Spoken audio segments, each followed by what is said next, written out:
Dans une note de l'ambassade américaine au Burkina Faso, datant du 7 octobre 2022,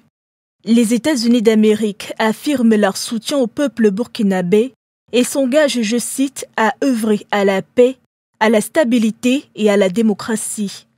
Selon le dit communiqué de l'ambassade américaine de Ouagadougou,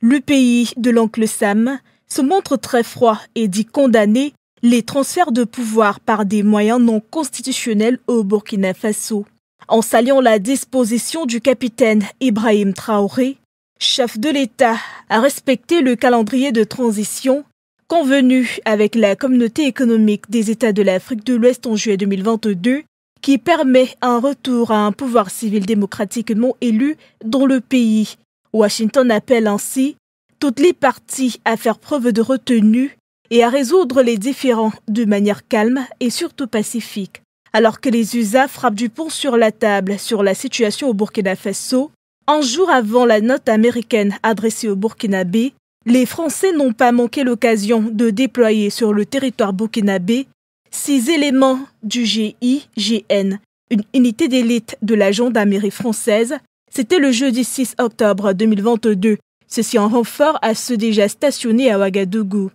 À en croire leur dire, ces militaires ont pour mission d'aider à la sécurisation de l'ambassadeur et des ressortissants français au Burkina Faso. Partons du fait que les locaux des instituts français et de guéris de l'ambassade de France à Ouagadougou ont été saccagés le samedi 1er octobre 2022 par des manifestants qui accusaient l'armée française de protéger le lieutenant-colonel Paul-Henri Sandaogo Damiba et ont pris leçon chez le pays voisin qu'est le Mali et pour d'autres raisons de sécurité, la population burkinabé s'insurge contre la présence des espions français sur leur territoire.